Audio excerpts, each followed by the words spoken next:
Hi, I'm Ollie Hooper, a quantitative developer at QuantConnect, and this is Idea Streams, a weekly video series where we test an idea derived from current market trends by building a trading strategy on QuantConnect. In this week's Idea Streams, we're going to be investigating what's been causing gold prices to reach all-time highs in the past couple of weeks. So this was inspired by this article here from the New York Times saying, "Why is everyone buying gold?" I saw a tweet from Paul Krugman who said, commenting on this article saying it's not because investors expect inflation, it's because bond yields are so low. And then I saw another tweet from Peter Schiff calling Paul Krugman clueless and saying that the inflation explains both the fall in bond yields and the rise in gold prices. So what we're going to be doing today is we're going to get researching, open up a research notebook, take in some of the data, compare it against gold prices and see, what the real truth is here. Okay, so as you can see, I've just opened up a research notebook on QuantConnect. And first, let's just import some dependencies that we'll need later. Okay, and so we're going to be using custom data. So let's go on to the QuantConnect documentation, search up custom data. And here we go, let's take this weather data class here as a template. And let's paste this in here. So the two bits of data we're going to be using is the expected inflation and the bond yield data. So let's change the class name. Let's make this one expected inflation. There we go. And the source. Okay, so what we're going to be using for our data is we're going to be using FRED, which is the Federal Reserve Economic Data. This is a great website, a great resource with loads of data sets on them. So for the expected inflation, we're going to use this 10-year break-even inflation rate. So this is calculated by where the yields are equal on inflation-protected and non-inflation protected treasuries. So we're going to take this data. You can upload this to Dropbox and pass it into the source here. So I've already got mine uploaded. And what you need to make sure that you do when you get the link from Dropbox, it will have DL equals 0. You need to change that to DL equals 1 so that you get the raw file. Cool, let's get rid of that. And we're going to call this inflation, expected inflation. And let's just copy and paste, replacing all of these. And we don't need these two data points here, we just have one value. We also don't need to offset the data as well. And let's just make sure the date format is good. And this is just going to be the second data point. Well, the first data point after the date. Cool, and then return inflation. Okay, so this is just how we create a custom data from a CSV in QuantConnect. So let's clean it up a bit more. There we go. And now let's do the same for our bond yield data. So we're going to be using this 10-year Treasury inflation indexed bond yield data here.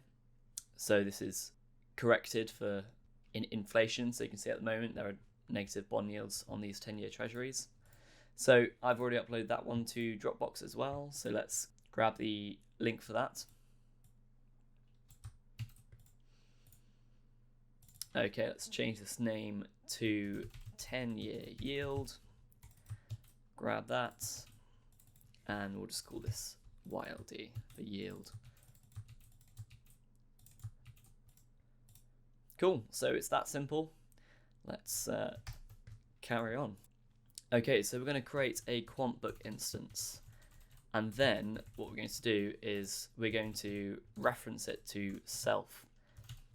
So what this allows you to do is just copy and paste the code straight from the research notebook into the main algorithm. Cool, so now we're going to add in our data feeds. So we're going to say self.gold, and we're going to add a CFD, and that's going to be the gold versus dollar CFD. And this is going to be at daily resolution. And it's going to be the Oanda market. Cool, so let's save the symbol for that. Okay, so now we're going to add in our custom data. So we'll just do inflation equals self.add data. So you can see in the documentation here, this is how you do it, just adding the data, give it the specific class, give it a name, and then a resolution. So self.add data, we've got the class, which was expected inflation. We'll just call this inflation there, and then we'll give it daily resolution as well. Take the symbol from that. Cool, so same thing with the yield, bond yield data.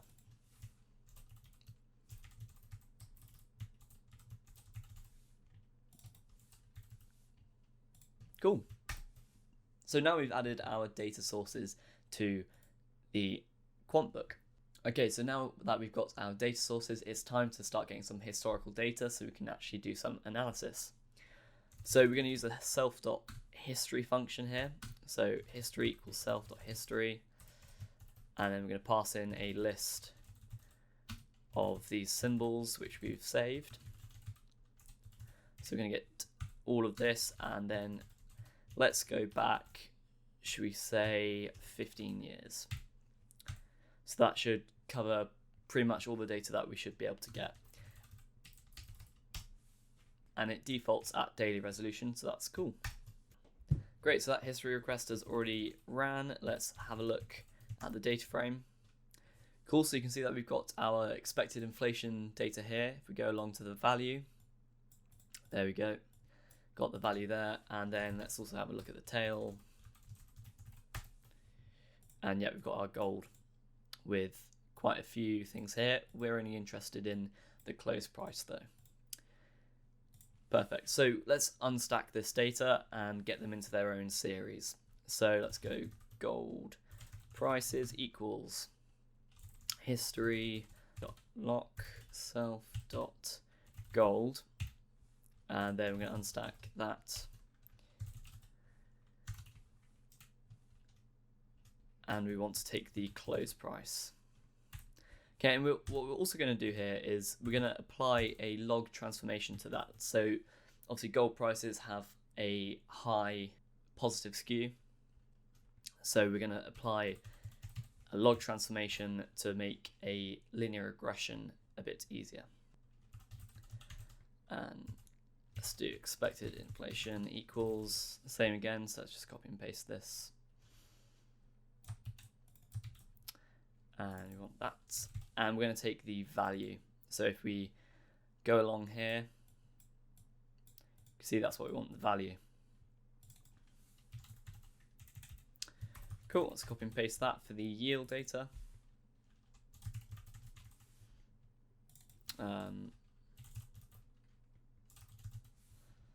There we go, self.yield. Nice, so if we just have a look at, for example, gold prices, we should see a nice series where we've got the date and then the log of the price here. Cool, so we want to combine these all into one data frame now. So let's create a data frame called data. Let's go data. Let's have a gold column. So equals gold prices. Let's have an inflation column, which will equal expected inflation. And then let's have our bond yield column, which equals bond yield. Okay, and so what we're going to do now is just drop any nans, which means that they're all of the same length data. Okay, now let's inspect this data frame. There we go. We've got the time, the gold price, the log of the gold price, the inflation, expected inflation, and the bond yield. Cool. So let's have a look at what this data looks like over time. So we're just going to do a loop. So for column in data.columns, we're just going to plot a time series of it. Let's go data.plot, and then we want our y value to be c. Okay, so here we go. So this is the log of the gold prices. You can see the recent spike here to an all-time high. and we've got inflation here, and then also bond yields. So you can see how low bond yields are getting here. Cool. Okay, so now that we've looked at what each series looks like, let's start comparing it to gold now. So let's go for C in inflation and yield. And let's plot it again, but we're going to plot a scatter graph here. So scatter, our X is going to be the custom data. Our Y is going to be gold. And that should be it. So let's do that. And here we can see the two graphs. So this one here is inflation versus gold, and this one here is yield versus gold. So just from an initial inspection, you can see that inflation, it looks like there's not really much relationship with gold prices there. And however, with yield, it looks like there is a strong negative correlation between bond yields and gold prices. So these scatter graphs are a bit messy. So what we can do is we can see how it's changed over time. So we'll take what we just did, and now we'll color each scatter plot based on its time. So we'll go data.index here. And so we should be able to see how the relationship has changed. Okay, cool. So you can see the darker it is, the more recent the data is.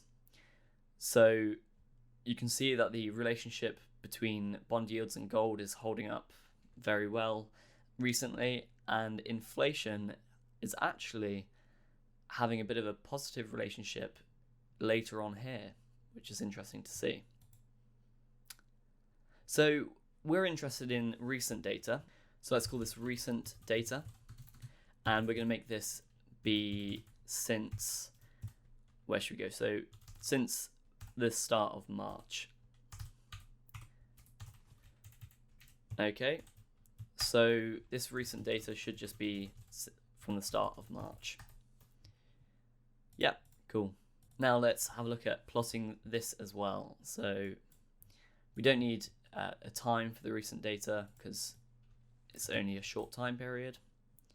Let's grab this, change this to recent data,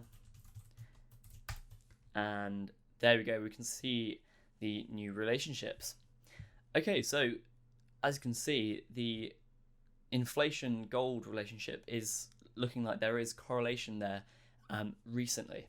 Correlation isn't causation, obviously, and also bond yields are showing the strong negative correlation there that it has with gold prices that's been demonstrated over time. So let's get this correlation into numbers now. So what we can just do is we can create a correlation matrix. Okay, and so this is showing the correlation between gold inflation and yield. So this is for back to 2006. We can see that yield has a very strong negative correlation with gold. Inflation doesn't have a strong correlation though over time. Let's turn these into R² scores. So what this R² value here is saying is that 84% of gold price variability can be accounted for by bond yields. And as you can see for inflation, that's pretty much a non-existent score there. Okay, so now let's have a look at the recent data. Let's do the same for that, get the R² scores for them. Oh, sorry, recent data. There we go. Okay, so now we can actually see that inflation can account for 71% of the gold prices in the last couple of months. However, this is because, as you can see, if we go for yield versus inflation, that's got a high correlation as well. So you can see that gold prices, inflation, and bond yields are all correlated at the moment.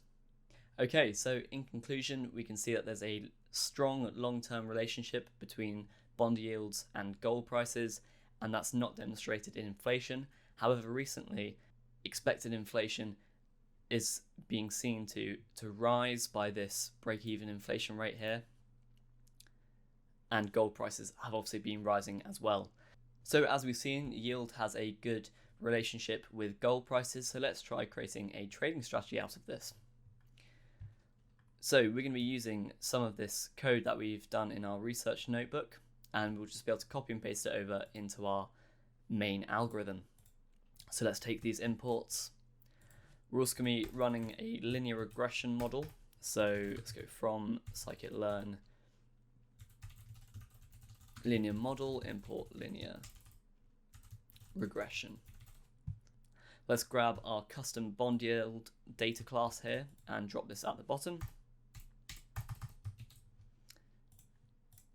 Okay, and so as I mentioned earlier, we made a reference self equals QB here, and that basically means just easy copy and paste with this. So let's grab this, add our data in at the top here.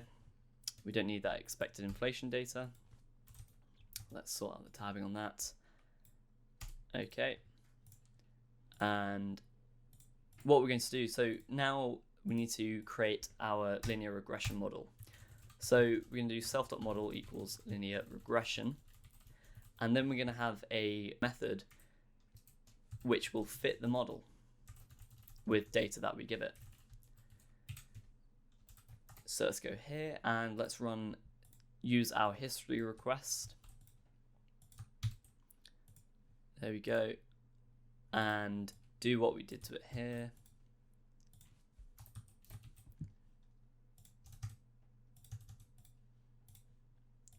So this is where we're just manipulating the data and collating it all into one data frame.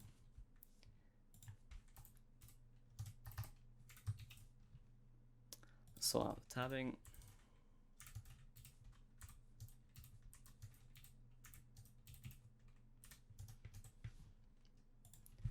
Cool, and now we're going to get our variable. So our y value is what we want to predict, and that's the gold prices.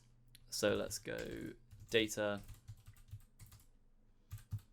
gold, and we need to just reshape this as well so that it fits nicely into the fit function of the model. Okay, and then for our x data, we're going to be using yield. Cool. So let's remove the references to expected inflation here and there. Cool, and let's change that to x. And now this is where we're going to fit our model. So self.model fit x equals x. Well, we don't need to do that. X and then y. Cool, so we've got a fit model function here that we can run at the start. So let's go self.fit model, and that will just initialize the model with the latest data that we have. So let's make this a relatively short one and start this at the start of 2019. And now we need to decide what to do with our data. So let's get rid of all of this. And let's first check that we have data points for the gold price and the bond yield. So we're going to say if self.yield in data.keys and self.gold in data.keys. Okay, so this is just checking that we've got the data in there. And here we're going to get the gold price, self.gold, and we want the value, and then we also want the bond yield. So let's go bond yield equals data self.yield, and then we want the value again. Cool, so let's get a predicted price for gold. So let's go predicted price equals self.model. So this is where we're going to use the predict function of the model, and we're going to pass in our bond yield value. Okay, so then that's our predicted price. What we need to make sure to do is remember that we have done a log transformation on those gold prices though. So let's just put in this numpy.exponential. Cool, and now we're going to check if our predicted price is greater than the current gold price. So if the bond yield value indicates that the gold price should be higher than it is, then we're going to buy gold. So we're going to go self.setHoldings, self.gold, and we're going to set this to 1. If that predicted price isn't, then we are just not going to hold it. There we go. Okay, so I'm also going to change the gold resolution to minutely to make sure that it lines up with our custom data when that comes in. Awesome, so you can see here all we're doing is just using a linear regression model. We're fitting it to the past 15 years of data, and then we're just using that model to predict the gold price based on the bond yield at that point in time. If the predicted price is greater than the current price, we buy gold, and as we expect it to increase to this predicted price, and if not, then we don't. Okay, so let's give this a go and backtest it. Okay, so we can see that the backtest has finished and it performed very well. However, it only triggered a buy a couple of times. So let's have a look at why that might be happening. So let's head back into our research notebook and go down to this scatter graph here with yield. We can see that the coefficient of bond yield stays relatively the same, so it's in different points in time, it's still a pretty constant slope. We can see that the intercept changes quite a bit.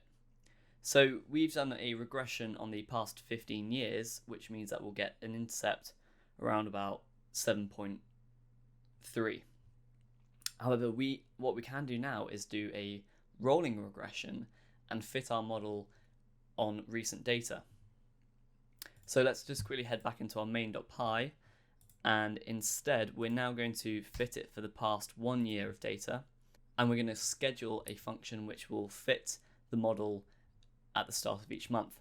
So let's go into our documentation and let's search up scheduled events, and here we go, these are all the date time rules. So we're going to have a look at month start, so let's grab this one. Let's copy that and put it into here. So we're scheduling on the month start of gold CFD contracts, and let's set the time rules to be, is it at? Yeah, time rules at. Let's just do this at midnight. And we want to be fitting our model. So now we're going to be updating our model over time with the past year's data. So it should give us a more accurate intercept value and therefore a more accurate predicted price for the current gold price climate. So let's build that and let's backtest that one again. Okay, great. So we can see that this backtest has now finished, and we can see that it's triggered the buy signal a few more times than the standard 15-year regression model. So this is good. It's showing that using this rolling regression method is giving us more accurate predicted price. However, I'd be skeptical with these results. Obviously, this coincides with a massive increase in the price of gold at the moment, and so we'd want to run this over a longer backtest before we start looking at deploying this strategy. So with all that in mind, I hope you now have a better idea of how to approach researching using custom data class and deploying it into a backtest. We've gone through using a research notebook as well and showing how easy it is to copy and paste from the research straight into the algorithm itself. If you would like clarification on any of these points or have any general questions about our platform, please do not hesitate to reach out. Both the team here at QuantConnect and the whole Quant community, now over 100,000 strong, are valuable resources. And if you want to put this idea or any other idea to the test, check out Quant League, a weekly rolling competition where the quants in the community put their alphas to the test to win a $1,000 cash prize. See if you can win with your algo. I'll see you next week. Until then, happy coding.